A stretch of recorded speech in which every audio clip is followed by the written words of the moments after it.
So, ayun guys. Today is April 1. As you can see, meron ako ditong yellow notebook. So, ito ay bigay sa akin ni Ross. So, punuin daw namin to ng thoughts, ng anything na gusto namin isulat, i-drawing. So, ayun. And meron siyang rule. Dapat may design. Okay. Challenge accepted. Isipan ko kung anong ilalagay ko dito. Gusto ko sana ay itong mga drawings ko lang din. Naiisip ko si Apple lang ilalagay ko. Kasi complement sila. Like yellow tas green.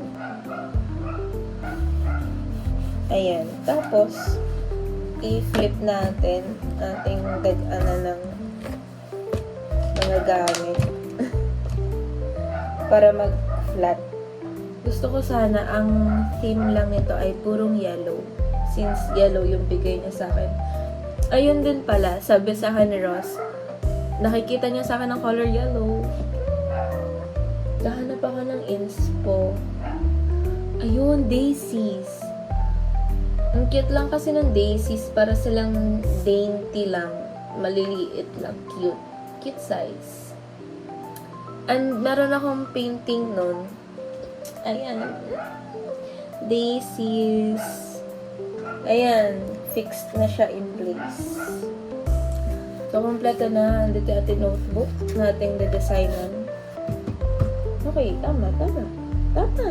Tama yung ginagawa mo. Huwag kang ma-pressure. So, ayan. Meron akong isang daisy. Tapos, uulitin ko lang dun sa iba. Okay, ayan. Tapos na ang aking flowers. Ay, hi!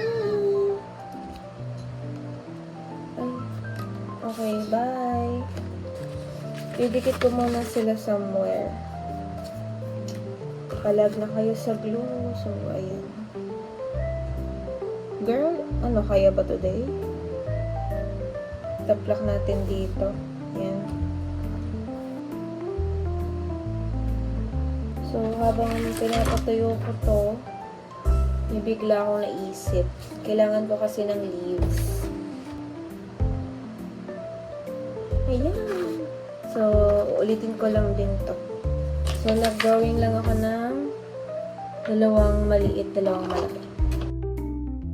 Okay, so, ayan. Tapos na ang aking mga dahon. So, ito sila. Dalawang maliit, dalawang malaki. Ayan. Okay na ang ating flowers.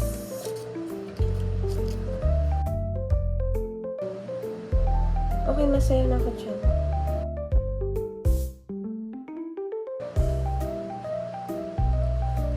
Okay, so ayan. Nilagyan ko lang ng white and yellow. Di pa tapos, kulang pa siya. Kailangan niya pa ng something.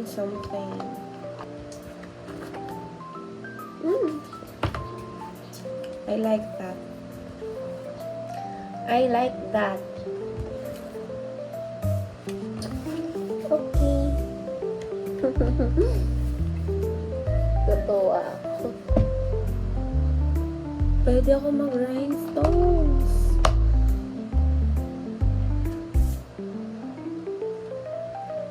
Hi, Sisi.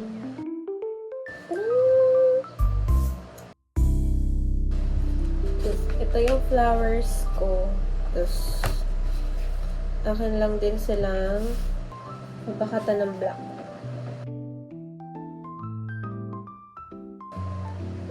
Okay. Ito ang aking flowers. So cute. Sabi ng Nike AD, gusto niya may envelope something. Ito yung malinis na side, so dito tayo maglalagay. Ayan, meron akong envelope. Parang gusto ko lagyan ng second layer. What do you think? Like, diba ang cute?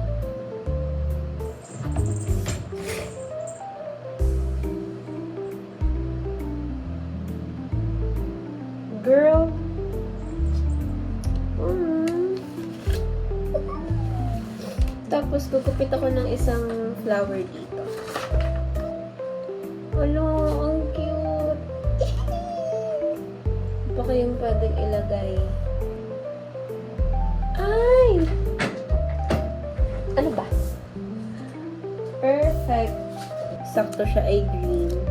Tapos may pop of colors. And then, nalagay ko to para siya ay bookmark.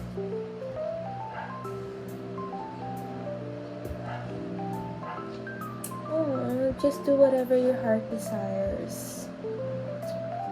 Okay. Tapos, ating kulayan, syempre. Ang ating daisy. Tada! Yan, ating envelope.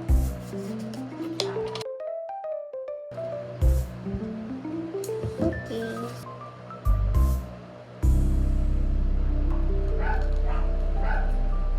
Siya yung ilalagay ko here. Ayan.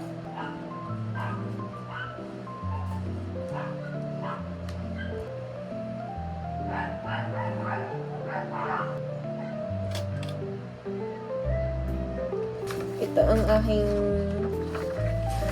naisip gawin.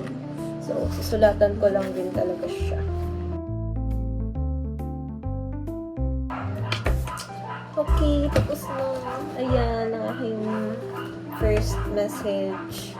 So, ito na guys, ang notebook na sinimulan ko kaninang alas 4, mag-aalas 5. So, ayan. Ito ang ating cover. Siya si Apple. So, siya ay mula doon sa series ko ng fruits. So, doon ko din na-discover itong art style kong to. And then, nag-add lang din ako ng drawings, ng daisies, leaves, and then vines. Tapos, nickname ko sa family ko, sa father's side. Ayan, Iza. So, pag buklat mo, ayan, agad ang makikita. So, meron ditong envelope. Tapos, ito yung front page na hindi ko pa alam kung ano yung ilalagay ko dito. And ito yung aking first message. Meron din yung design. So, ito ulit yung bookmark. And, ayun nga, ang nilagay ko ay just do whatever your heart desires.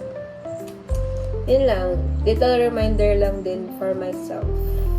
Napagbigyan ang gusto ng kapatid at ng nanay. My design and my envelope. Yun lang guys. See you on my next video. Bye-bye!